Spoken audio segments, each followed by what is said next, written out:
Coach, congratulations on the conference championship. We'll take an opening statement from you and then open up to questions, please. Thank you. Just wanted to obviously first and foremost say that that's a really good Tulsa football team.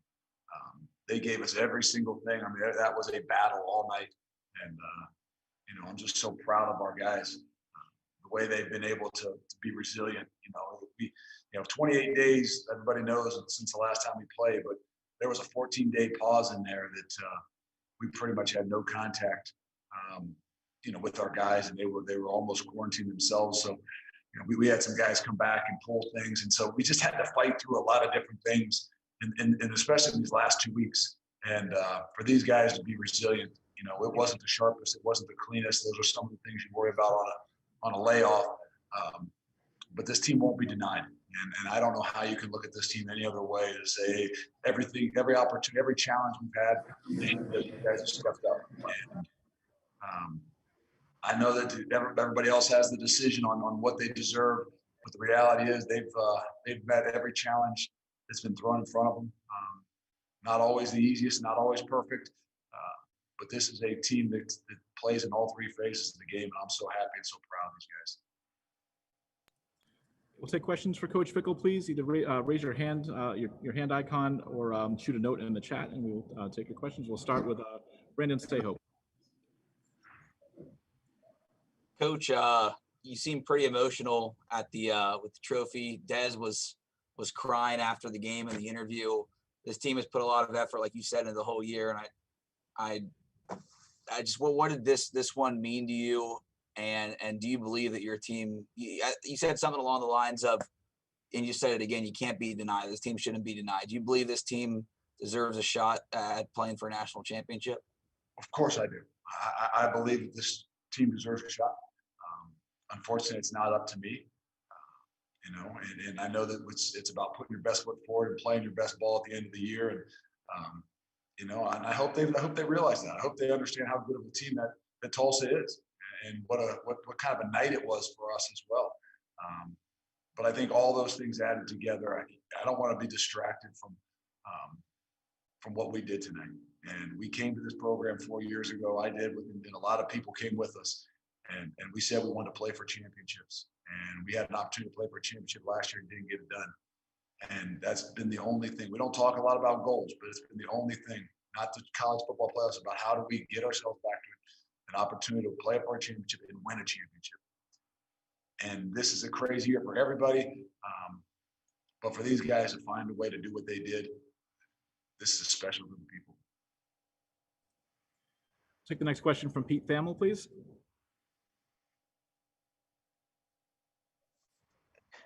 Hey, Luke. Obviously, politicking is not something that's in your nature or something you're particularly comfortable doing. But if you were in front of like the jury right now of the committee, how would you state your case for the college football playoff? I mean, I think the thing you got to look at is a body of work, and I know it's about playing your best ball at the end of the year, but I think that you got to say, hey, everything that was thrown in front of these guys, every opportunity, every challenge they had, they've been successful. And they're not a one-dimensional team. And I think when you really look at great football teams that have a chance to win in the big games, they got to be a team that can do it on all three phases of the game. And, I think that we're still just getting started. I think that, getting back into the swing of things after 28 days, we correct up and clean up a little bit of things. I mean, this is a football team that, quite frankly, I don't know how they're going to be denied. And I know I don't have the final say, and I don't get a whole lot of say, and whatever I say doesn't probably go a long way. But I think you got to look at this team and say, what have they been asked to do? And I know that, maybe they haven't played an SEC team or something like that, but everything they've been asked to do, they've done. They fought through, they challenged, they've had 3 different breaks. They've had a 26-day break when they came back from camp. We had a 21-day break in between a bye week and I think SMU. And then we had a 28-day break with 14 days of quarantine, basically shut down. And they still found a way to come out there and play all 3 phases and win a football game. Okay, we'll go next to Keith Jenkins, please, Cincinnati Enquirer.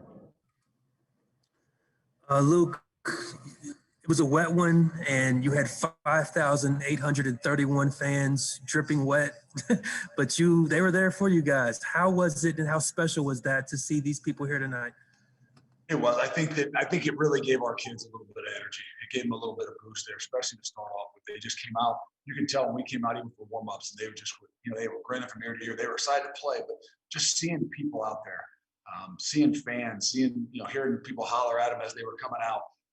Those are the things that in the midst of everything that's gone on this year that I think that you don't realize. I guess if you're not a part of the team, or you're not with the team, or you're not, there every single day, you don't realize how much that means to those guys. I know you don't have to have, you've got to be able to play anywhere. I know that, but with all the other things that go on, that is something that is just a part of the game that you love, and it's been taken away a lot this year.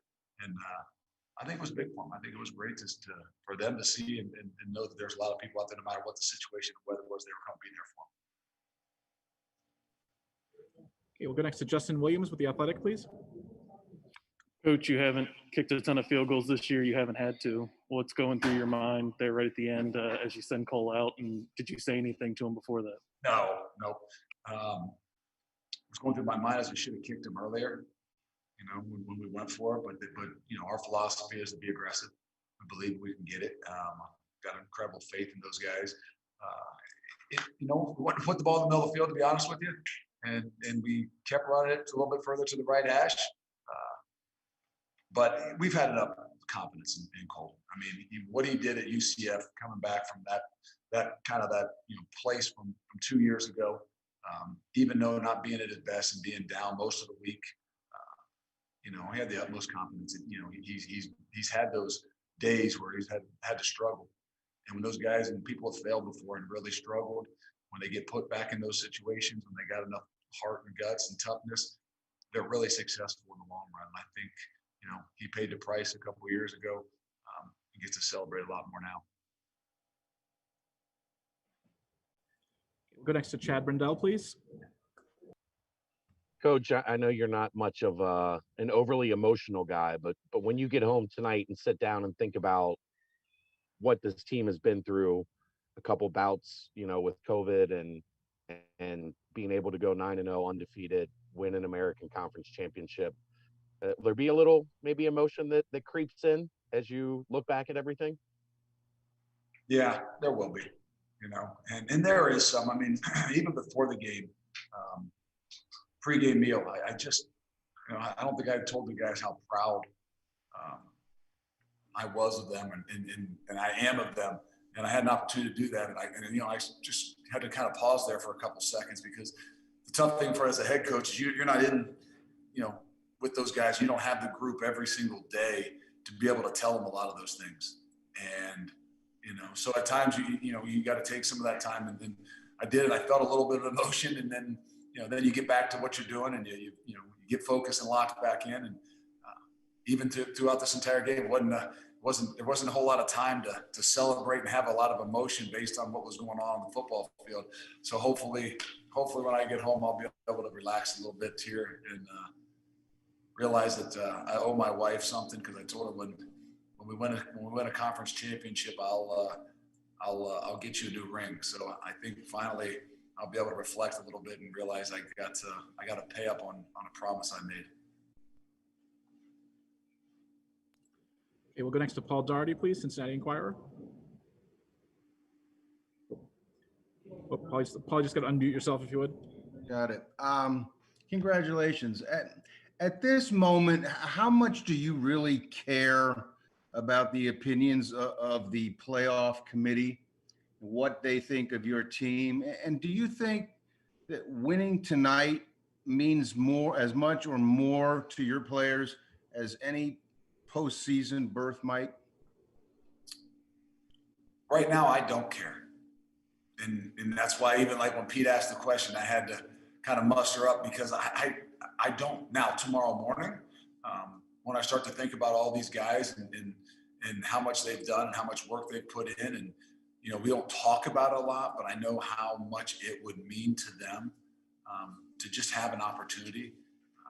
I think it'll be a little bit different to me, and I'm glad I don't have to go stand in front of a court and pitch my case. When you say press play, that's your case. But right now it doesn't. But tomorrow morning, I think when you start to reflect on, some of these senior guys and what they've been through and what they've committed to and what they've sacrificed for, you can't do anything but know you want to fight for everything that you can give them. And if that opportunity is to shot at the title, then I'll fight for them no matter what. And, they deserve it. Okay, we'll go next to Dan Tortora, please. Coach, you stay dedicated to this team, and we've heard rumors about is coach going to stay, is he going to go, and this, that, and whatever. You've stayed in Cincinnati, you're building something there. What can you say to the decision to be with these young men and why you chose Cincinnati, in hindsight 2020, what that's paying off to look like for you? A lot of joy. I think that when you build something from the inside out, I think it's something that can last. And I think that, what we are doing is not just a flash in the pan. And I think that's, for me, that's what it's always been about. It's about the people, and to start over and do things different. Yes, you can have success, and I'm sure you can find a lot of kids, a lot of different places that you'll love. But I think when you really pour your heart and soul into it, and you do it, hopefully the way we do it with trying to create a family atmosphere. I don't just mean a lot. Everybody says family, but I mean with our own family, with every one of these coaches. We can't keep all of our coaches because we can't compete with some of the other money that other people have, but we want to create even an environment for them that they don't want to leave, that everybody's committed to each other. There's no one, just because I'm the head coach doesn't mean I should deserve all the credit. And I think when you really start to build that, even as assistant coach, don't want to walk away. I don't want to walk away. And it has so much to do with the people. And for you, I know you talked about the committee and everything going on, but just what you can say about the American Athletic Conference and what this conference has been, not just with Cincinnati, but what UCF has done in recent history, what Memphis has done, as going up against them, and the Houstons of the world, Navy's had their successes, just what this conference brings to the table and what people should be seeing. Well, and what I think you're seeing is development of programs. And that's where when you start to say that people deserve a chance because they're good football, they don't just have a few good players and a few good guys, and I think that's what you're starting to see. Obviously what Philip Montgomery's done at Tulsa, he's been there for 6 years, 7 years now. And it's a program that can compete on an any day basis. I know that they're going to say, well, you couldn't day in and day out play in the Big 12 or in the SEC. Well, we don't have to. But you know what? We build things that we got to build, and we got to have success the way we have to have success. And when you give guys a shot, anything can happen because you really got to look at it. This is a crew of 17 guys that are all league, of some sorts. And year one, we might have had 2. So the development of what we've done is unbelievable. And I think that no matter what situations, I think we could play with anybody. And lastly, for me, what's the parameters on the ring you have to get for your wife? Do you have any, is there a cap or is? I don't know. I guess I've never asked. Every time jewelry has ever been brought up, I said, look, I told you when we win a league championship, I'll get you what you want. I don't know what that entails. I'm actually worried about going home because I'm not sure exactly what it's going to entail, but maybe she'll catch me tonight at a really good opportunity, a really good moment, and I'll just agree. Thanks, Coach. Thank you. We'll take 2 more. We'll go with Justin Williams and then finish up with Chad Brindell, please. But Justin, you're up. Coach, forgive me for asking this question, but there were a lot of pre-snap penalties and snap issues. What was the reason for that tonight? It was all Desmond. The quarterback. The quarterback. I don't know. I mean, there's a lot of things that go into. Maybe you could say the first time we've had a lot of fans in the stands, or 5,000-6,000 fans. I think they were doing a good job at moving and making some calls, and I think that's just a part of, unfortunately, of not playing for a while, and really an emotional game and a really big game, and so there's a lot of things we know we got to be able to work on, but I think it was a combination of a lot of those different things. And we'll take the last one from Chad Brindell, please. Coach, on that front, was there conversation amongst the staff leading up to this of we know that there's going to be some rust. We know that there's going to be some things that we're going to have to work through. Like, how do we navigate that because of, not being in the facility for 14 days and not playing for a month? Yeah, I mean, we talked about it, but you just don't know what it's going to, what it's going to be exactly. What's going to rise. I knew taking care of the football was going to be huge. We knew that the pre-snap penalties and the things that we had, the substitution things, all things that we tried to say, hey, how can we simulate as best we possibly can throughout the last, 12 days, the things we think we're going to be able to have to deal with and see. I thought we did a great job. I think that, there's some things that came up because emotions create a lot of that in big games. But they were an issue for us. And thank God we found a way to overcome a lot of them. Coach, thanks for giving us a few minutes at this hour. Congratulations and best of luck with the next game. Thank you. Appreciate it. Coach Luke Fickell from Cincinnati. Up next.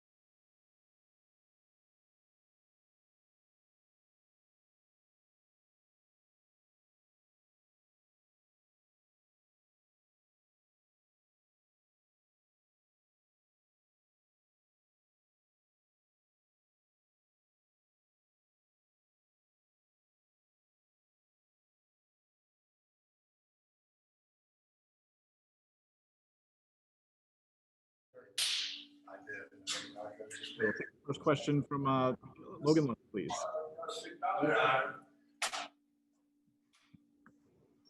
Obviously, Cole, you just hit the biggest field goal of your career and your life up to this point. What did that feel like? How are you feeling right now? Are you going to be riding this high for a while? I feel great right now, but with kickers, no matter good or bad, you got to move on to the next one. So right now, I'm going to ride the high, but tomorrow I'll be ready to go back to work. We'll go next to Justin Williams, please. Cole, just kind of take us through your mindset. They go out there on 4th down and get the offside penalty, and then obviously it comes back to you a couple plays later. What were you thinking in that moment as you went out there? I was just visualizing the ball right down the pipes, good snap, good hold, and a great line to block for me. We do it so much during the week and through camp in the off season. It's just routine at this point. You didn't kick off tonight. Were you a little banged up, or was that a specific reason? I think you mostly kicked off this season, obviously. Yeah, I've been had a little tweak this week, so I just was doing field goal. Tweak to what? That was my groin. It was just coming back off of the COVID break and getting back into things, and kind of just had a little tweak to my groin. So I just took the field goal reps tonight and let Bales, who did a great job on kickoff, do his job tonight. Next to Keith Jenkins, please. You're pretty stoic for a guy that just hit a really big freaking kick. How does this feel? This is legendary, and you are now officially a Cincinnati legend. What is going through your mind right now, and just, your thoughts and feelings? Just like I said, I'm excited. I just want to get back with the boys back at home. We'll celebrate tonight, but right now, just getting ready to go out and see my family and get through this. Will you watch tomorrow's show? Yes, I will, for sure. Go to Dan Tortora, please. Cole, you didn't just hit a kick to win a game. It's the first ever AAC championship victory for Cincinnati. Bring me into that you will forever be a part of that history. That's pretty touching and something to think about. It's pretty crazy that, that's not something you come by, obviously, every day. I can't even put it into words what that means to me and this team and the coaching staff and everything that we've been through. As far as being worthy, I think that's a strange thing to take in, but with a committee that you have no say in, if this committee was in front of you right now, what would you want to tell them about Cincinnati and why you should have a place in the college football playoff? I would just tell them to watch the film. We're down, we come up, we just do our job, and we win. We'll take one more for Cole. That'll be from Chad Brendel, please. Cole, you did struggle a little bit pregame. kind of pulling things right. How do you get that out of your mind? Because I know for a kicker, like seeing the ball go through the uprights is a big thing. How do you erase that when it comes time to make a game-winning kick? I just go back to day one. I mean, I just go think about going through camp, kicking into the net. I mean, I kicked in the net probably 100 times tonight, just because I knew I didn't get those reps this week and the past week from coming off the injury. So I just really went back to day one, went back to those fundamentals, and really focused on keeping that shoulder back and watching the ball hit my foot. Well, thanks for giving us a few minutes. Congratulations. Thank you.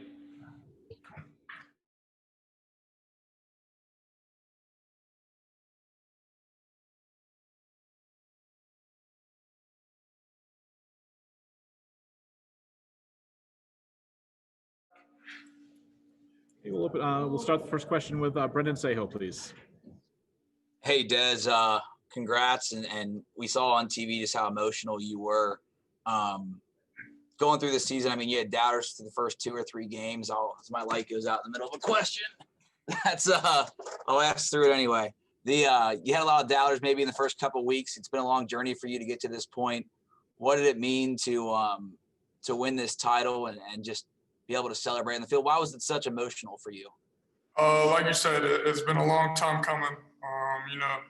All throughout last year, and then, last year's championship game not going the way we wanted. Just this team to fight through adversity, and everything that's gone on this year, 2020 being the crazy year that it is. Just seeing all the boys come out here and work, and for it to pay off, it's one of those things that you'll never forget. Take the next one from Charlie Goldsmith, please. Yeah, there was obviously a point in this season where it didn't look like it was going to happen. Is this why you guys played? Because this is how you felt about football and felt about this team? Man, this is exactly what it is. And there was a moment in camp at Higher Ground where we brought everyone in a team meeting and said, look, do you want to play or do we not want to play? And as a team, we were going to make that decision. Either we were going to go out here and play this season and do what we did, or we weren't. And the team ultimately choose to stay out there at Higher Ground, keep working, put in the grind, and go out and play the season no matter what happened. Thanks to Justin Williams, please. Des, how was the Tulsa defense playing you? It almost looked like they were giving you guys opportunities to go deep. You hit Pierce there a couple times, and then how did you be able to use your legs and get out and run a little bit more in the second half? We knew that we were going to be able to take shots on them. That our receivers are going to be able to match up well with them on the outside. They play with 3 deep safeties, and their middle safety, he was coming in to fill the run a lot. So we were able to get behind that deep safety. And then, when it was just time to make plays, I ran other than a couple design quarterback run plays, I didn't do much with my legs on the scramble part of it other than what was necessary. But yeah. Go next to Chad Brindell, please. Des, take us through, kind of what you were seeing from their defense in terms of once you noticed that they were playing you guys, like you said, up in the box a little bit. And does that change the game plan on the fly for you, or were you anticipating that? How did you guys handle that as an in-game situation where they were playing something they hadn't shown a lot of? They ran everything that they showed almost.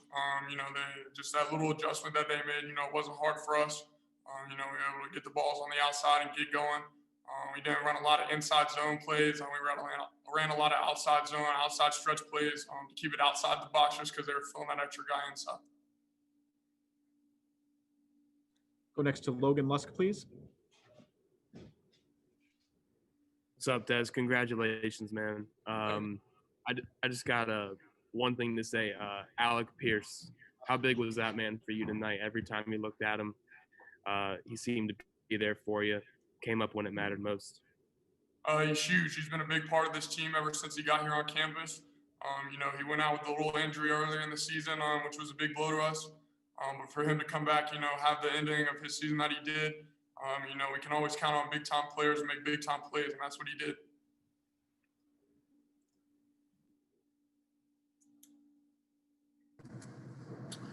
Des, you spoke on this a little bit earlier, but Xavier Rollins has been so dominant this season. What was your guys' plan offensively in countering against him?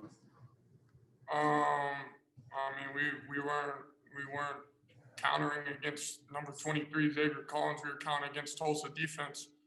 One man can't win a game on either side of the ball. So we were just going out and playing our game. And I don't think he was in very many plays. But I mean, we were just out there playing football. Go next to Dan Tortora, please.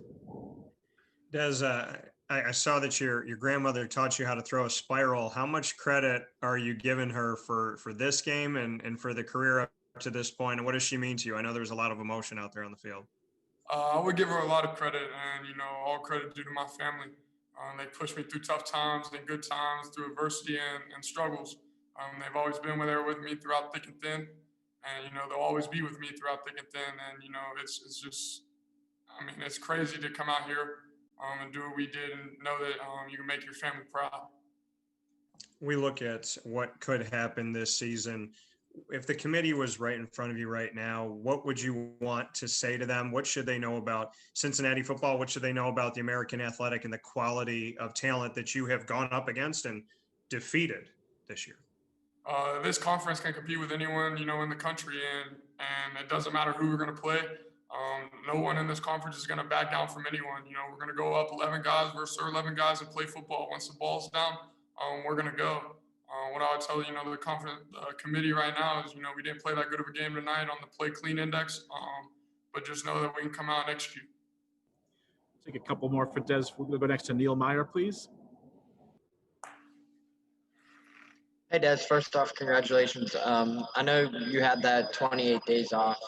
Could you just talk about how that kind of factored early on into the game tonight with the offense? I know you had a lot of false starts. I know the snap count was kind of, I guess you could say, different with the fans being in. Could you just talk about how that played a role in tonight's game?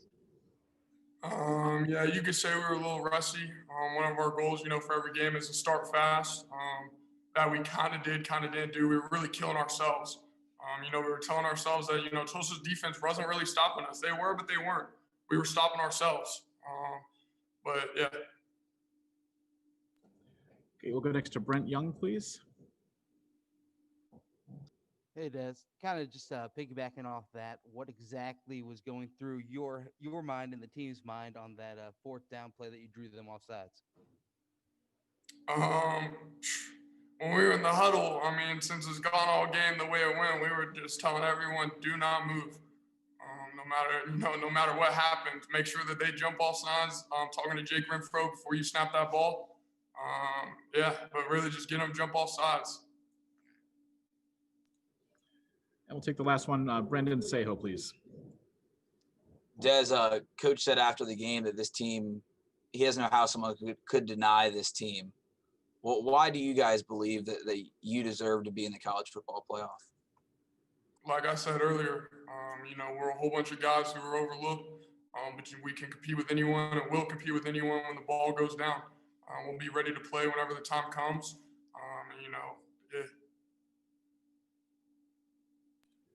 Des, thanks for giving us a few minutes tonight. Congratulations. Thank you.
Join us. Okay, we'll take the first question for Derek from Chad Brendel, please.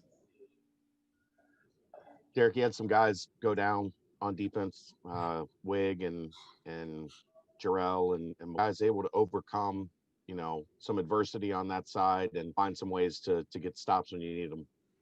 Coach Fick called this the year of teammate, and that's exactly what it was. Our teammates, they stepped up and they made huge plays, and they went out there and they played efficient and they played fast, and it allowed us to get that stop right there early in the fourth quarter, and it set up that field goal. Next to Justin Williams, please. Derek, you guys' pass rush seemed to really pick up, especially in the second half. Were there any adjustments on your part, or was that, we've seen you guys a few times this season, late in games, kind of wear teams down? Was it more that, or any adjustments on your? It was a little bit of both. Adjustments on the sideline, especially after they were gashing us with the run game. So we made some adjustments there, and they tried to go to the pass game, and it wasn't there because the defensive line stepped up and they made huge plays. Okay, next we'll go to Charlie Goldsmith, please. Yeah, how did this program in 4 years go from where it was when Luke Fickell took over to where you are now? I would say with consistent leadership, guys buying in, and hard work, because my first season here, we won 4 games, and we never complained.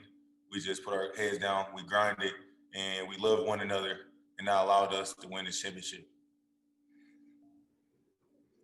Take the next one from Brent Young, please. Congratulations, Derek. Kind of piggybacking off that, was there a message that the staff kind of gave you guys as players kind of after that tough first season to stick in there, we're going to make it through together, that you kind of remember the most? Yes, it was all about brotherhood. They made each and every one of us learn each other's names and like where we're from, and it really changed the locker room. I started seeing guys that would never talk to each other ever and started talking to each other every day, and it really changed this program. We'll go next to Dan Tortora, please. Derek, what you would say to, as far as what you feel Cincinnati is deserving of right now? I know it's a weird question to ask if you feel worthy, but what would you say to the committee right now if the College Football Playoff Committee was sitting in front of you? I would say that today was a message and that we went into the college football playoffs. Absolutely. And you spoke on Coach Fickell a little bit, just what you can say about what he's meant to you as a leader and the fact that he stayed committed to this program and wanted to be there, wanted to build something there. Coach Fick is a great leader. I can't even put it into words. He goes out there every day. He gives his full effort. He'll do anything for us, and I feel like each and every day we go out there and we're ready to be led by him. Congratulations. Thank you. Thank you. We'll go next to Justin Williams, please. Derek, this defense has obviously been a huge part of the team's success the past few years. What's going through your mind and your fellow defenders' mind as the offense is out on the field for that last drive and Cole going out for the game-winning field goal? Me and a few the defensive backs, we were sitting on the sideline on the bench, and like a couple guys said some negative things, and I'm like, we can't think like that right now. We have to think positive because the whole team will feed off that energy, and we started believing in each other. And before the last field goal, me and a few other guys, we got all the whole team to link up on the sideline. We took a knee, and we waited for the end result. And when Cole made that field goal, we just went crazy. Okay, we'll take the last one from Chad Brendel, please. D, how important was it for this senior class to walk out of here with the championship? Like, did you feel like that was something that you guys couldn't possibly, with everything you've done, you couldn't end this thing without having a championship by your name? Yeah, it was extremely important to a lot of us seniors. Tuggy came up to me before the game, and he was like, we got to get this last one in the nip. We want to go down in history, and I believe that after today's win, we should. Eric, thanks so much for giving us a few minutes at this late hour. Congratulations and best of luck the rest of the way. Thanks, Steve. All right, that concludes our press conference tonight. We'll email the link out to everybody.